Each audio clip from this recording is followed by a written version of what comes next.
मेरे भैया और भाभी को 5 साल से बच्चा नहीं हो पा रहा था। इतना ही नहीं, मेरा तलाक हो जाने के कारण मैं अपने मायके में ही रह रही थी।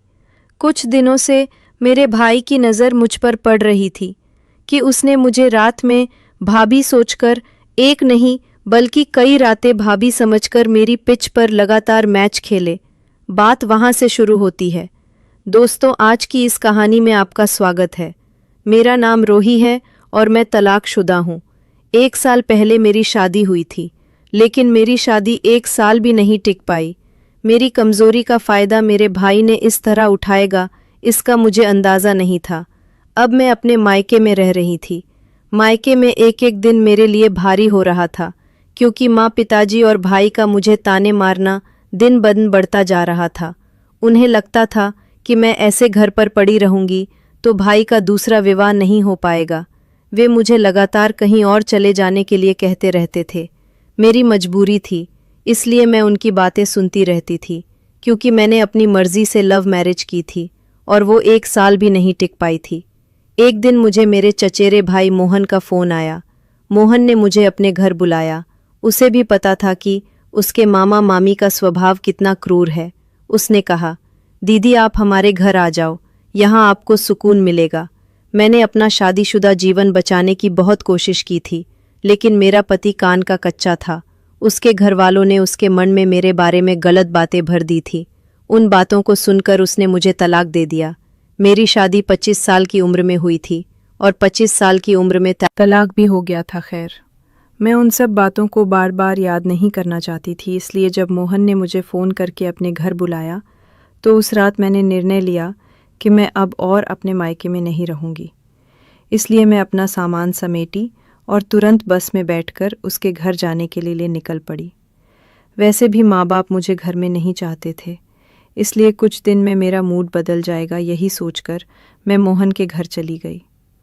मोहन की शादी हो चुकी थी। उसकी पत्नी का नाम प्रिया था। पिछले 5 साल से वो दोनों पति पत्नी शहर में रह रहे थे। उनका सुखी संसार था, लेकिन शादी के 5 साल बाद भी उनके बच्चे नहीं हुए थे। जिसके साथ मैं बचपन में खेली थी, जिसे मैं भाई कहकर पुकारती थी, उसके साथ एक रात ऐसी भी आने वाली थी कि मैं उसके साथ उसके दमदार मैच खेलने वाली थी।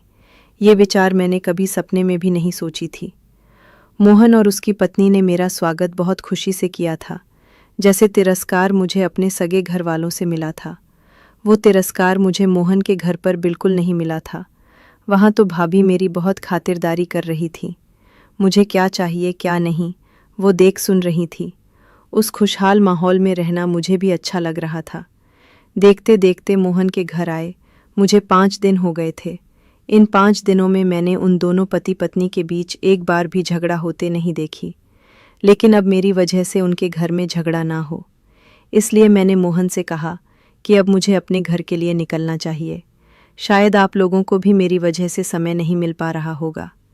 इस पर मोहन ने कहा, चकल, अब समय मिलने की क्या बात है, हमारी शादी को अब 5 साल हो गए हैं। मोहन ने मुझसे कुछ और दिन अपने घर रुकने का आग्रह किया, तो मैं उसके आग्रह को इनकार नहीं कर पाई। उस दिन रात को अचानक मुझे किसी की आवाज़ सुनाई दी। मेरा कमरा मोहन के कमरे के बगल में ही था। जैसे ही मैं कमरे से बाहर आई, मुझे मोहन भाई के कमरे से आवाज़ें आने लगी। वे अजीब सी आवाज़ें शायद भाभी की ही थी। रात के समय भाभी की ऐसी आवाज़ें क्यों आ रही थी, ये मैं भली भांति समझ रही थी, क्योंकि एक समय मेरा भी विवाह हुआ था। वे आवाज़ें सुनकर अचानक मुझे अपने पति की याद आने लगी थी। मेरे मन में अनचाही भावनाएं पैदा होने लगी थी। तभी मैं अपने कमरे में गई और कानों में रुई के फाहे डालकर सो गई, ताकि मुझे वो आवाज़ न सुनाई दे और मेरी आंखों के सामने अनचाहे दृश्य न आए। अगले दिन भाई के घर भाभी की मामी आई हुई थी। भाभी की मामी ने बातों बातों में कहा, प्रिया, तुम हमें दादी कब बनाओगी? तुम्हारी गुड न्यूज़ कब सुनने को मिलेंगे? उसकी मामी के सवाल सुनकर प्रिया का चेहरा उतर सा गया था। तब मोहन भाई ने कहा, हमारा फैमिली प्लानिंग है, लेकिन अभी हमने उस बारे में सोचा नहीं है। जैसे ही प्रिया भाभी की मामी वहां से गई, प्रिया भाभी मुंह लटकाकर अपने कमरे में चली गई। प्रिया को उसकी मामी के सवाल का इतना बुरा क्यों लगा, ये मुझे समझ में नहीं आया।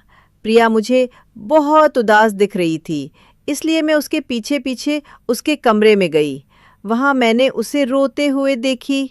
प्रिया को रोते देखकर मैं बोली, प्रिया, क्या तुम अपनी मामी के सवालों की वजह से रो रही हो? इसमें रोने की क्या बात है? मोहन ने उन्हें बता दिया कि तुम्हारा फैमिली प्लानिंग है और आप लोग उसी के अनुसार चल रहे हो। इसमें बुरा मानने और रोने की कोई बात नहीं है। अब तुम शहर में रहती हो तो तुम्हारे विचार भी उच्च होंगे। शहर में रहने वाले लोग हर चीज सोच समझकर करते हैं। और आजकल बच्चे को जन्म देना इतना आसान नहीं है, खर्चे भी बहुत बढ़ गए हैं। मैं बोल ही रही थी कि प्रिया अचानक मेरे कंधे पर सिर रखकर और ज़ोर ज़ोर से रोने लगी। फिर मैं उसकी आंसू पोंछी और उसे भरोसे दिलाते हुए पूछी, प्रिया भाभी, मुझे आपके रोने की वजह कुछ और लग रही है। जो भी हो आप मुझे बताओ। आप मुझे अपनी सहेली समझकर सब कुछ बता सकती हो। तब प्रिया बोली, आरोही, अब जब तुमने मुझसे दोस्ती के नाते सवाल किया है तो मैं तुम्हें सच्चा जवाब दूंगी, लेकिन इसे सुनकर तुम ननद की तरह नहीं बल्कि सहेली की तरह समझोगी। ये वादा करो। मैंने प्रिया से वादा किया कि मैं उसे सहेली की तरह समझूंगी। तब प्रिया बोलने लगी, हमारा कोई फैमिली प्लानिंग नहीं है। सच तो ये है कि मैं कभी माँ नहीं बन सकती। मुझ में एक ऐसी कोई कमी है कि मैं माँ बनने लायक ही नहीं है। मैंने प्रिया को समझाया, इसमें इतना तनाव लेने की क्या ज़रूरत है? तुम बिल्कुल भी तनाव मत लो। भगवान की मर्जी होगी तो सब ठीक हो जाएगा। अगर तुम्हें माता पिता बनने का सुख चाहिए तो तुम अनाथ आश्रम से कोई बच्चा भी गोद ले सकती हो। इससे तुम्हें भी मातृत्व मिलेगा और उस बच्चे को भी एक अच्छा जीवन। इस पर प्रिया ने कहा, अगर हमें बच्चा गोद लेना होता तो हम कब का ले चुके होते, लेकिन हमें ऐसा कुछ भी नहीं करना है। मोहन और मुझे केवल हमारा ही बच्चा चाहिए। मुझ में जो कमी है अगर समाज में पता चल गया तो मेरी बहुत बदनामी होगी और यही हमें नहीं चाहिए। प्रिया का जवाब सुनकर मैंने उसे इतना ही कहा कि तुम अपनी कोशिश मत छोड़ना, एक ना एक दिन तुम ज़रूर माँ बनोगी। उस दिन शाम को भाई और प्रिया भाभी मुझे अपने साथ एक पार्टी में ले जाने की जिद करने लगे। वो पार्टी भाई के ऑफिस के एक दोस्त की थी। मैं उनके साथ जाने से मना कर रही थी, लेकिन प्रिया भाभी का कहना था कि हम बाहर जा रहे हैं और तुम घर में अकेली रहोगी, और मैं ऐसा नहीं चाहती कि मेरी प्यारी ननद घर में अकेली रहे।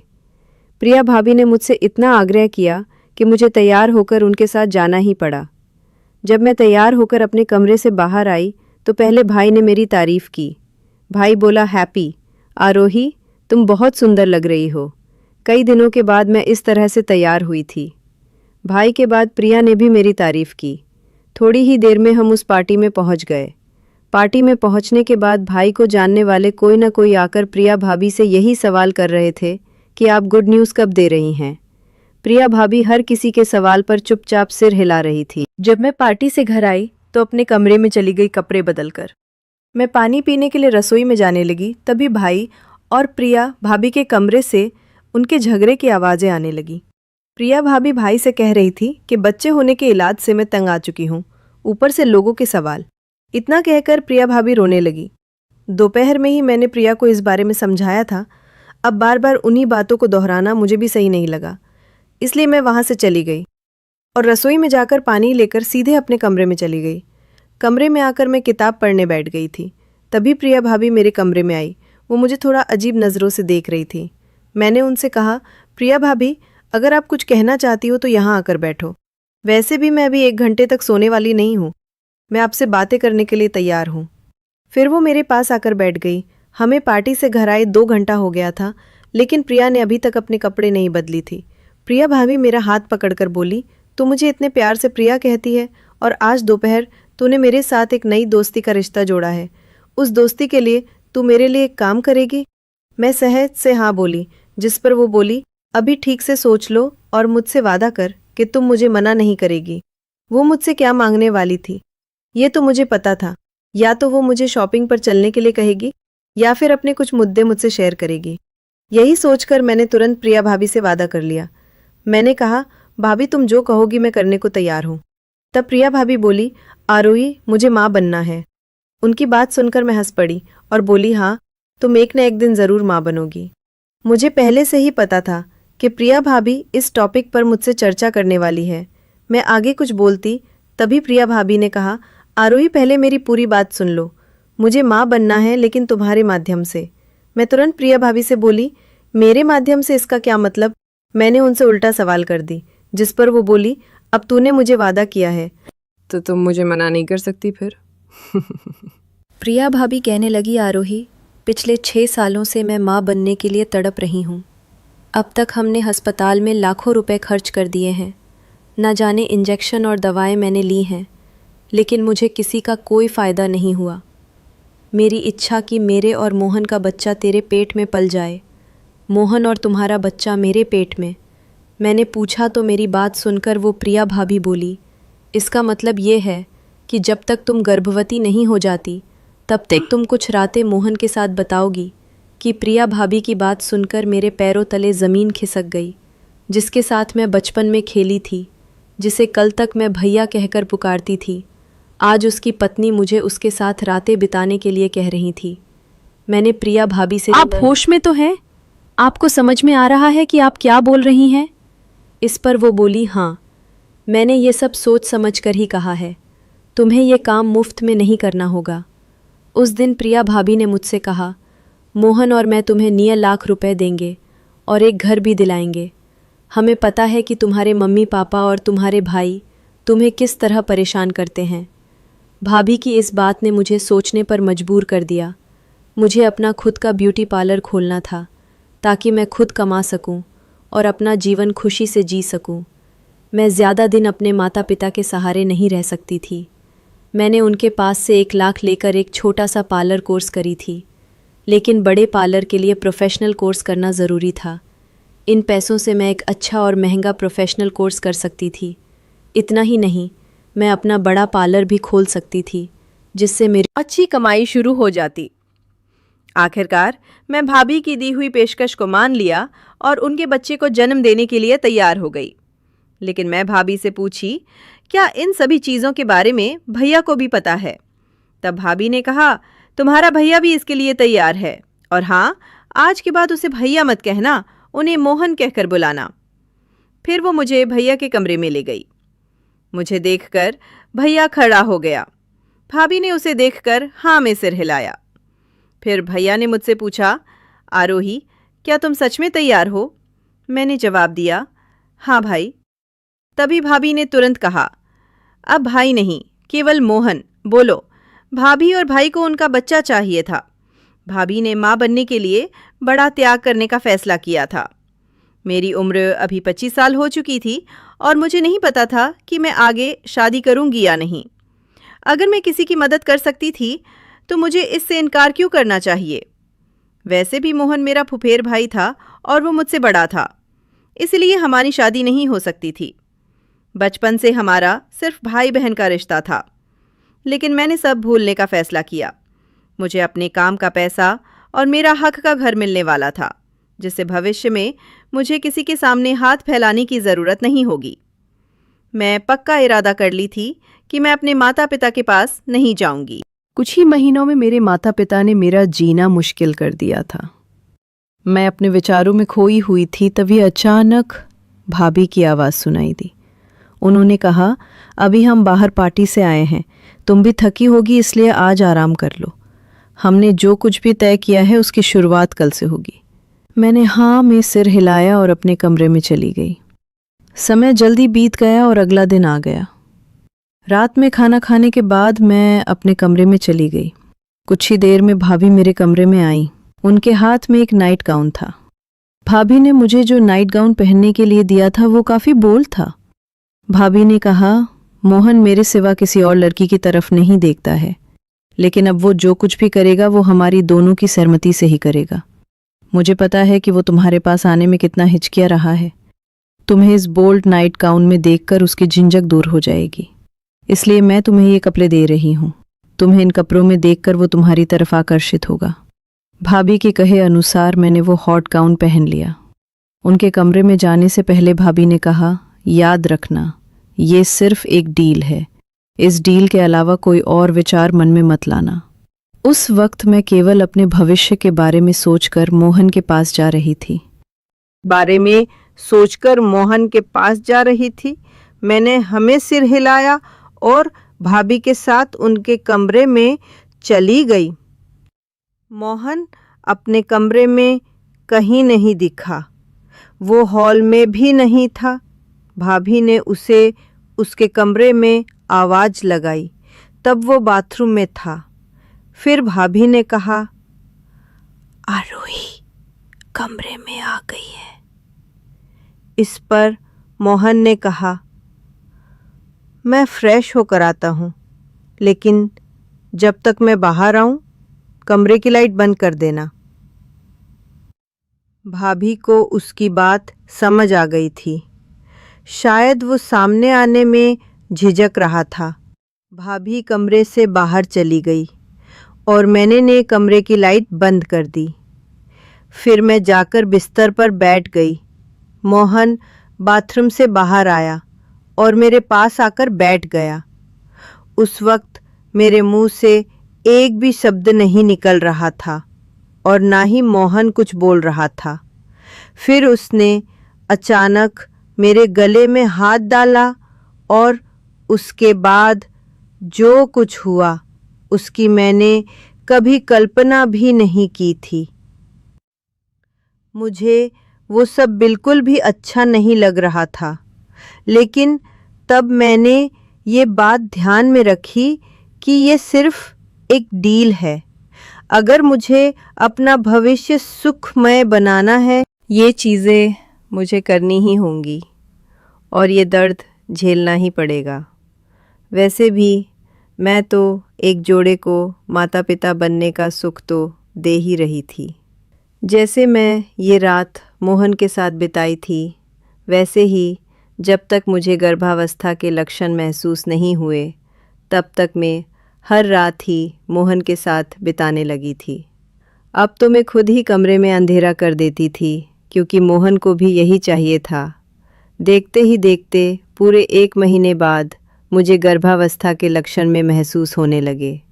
मुझे तीखा खाने और चक्कर आने लगे थे। मोहन का एक मित्र डॉक्टर था।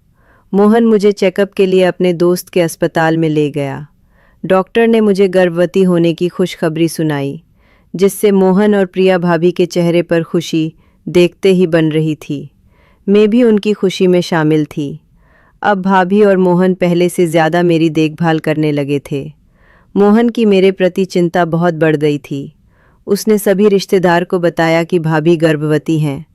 उन पर जो बड़ा धब्बा था वो जल्द ही मिटने वाला था।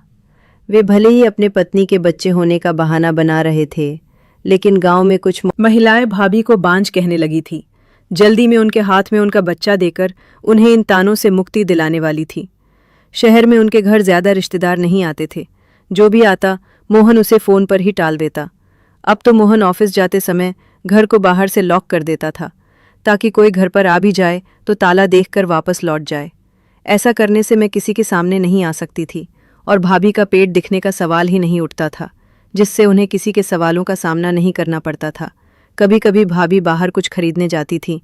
इसके लिए उन्होंने ऑनलाइन नकली पेट मंगवाया था, जिसे बाहर जाते समय वे अपने पेट पर लगा लेती थी, जिससे वे गर्भवती दिखती थी। भाभी ने आगे की तैयारी पहले से ही कर रखी थी। मैंने अपने माता पिता से कहा था कि मैं शहर में नौकरी कर रही हूँ। मेरा उनके घर वापस जाना उचित नहीं था और ये बात मुझे पहले ही समझ में आ गई थी।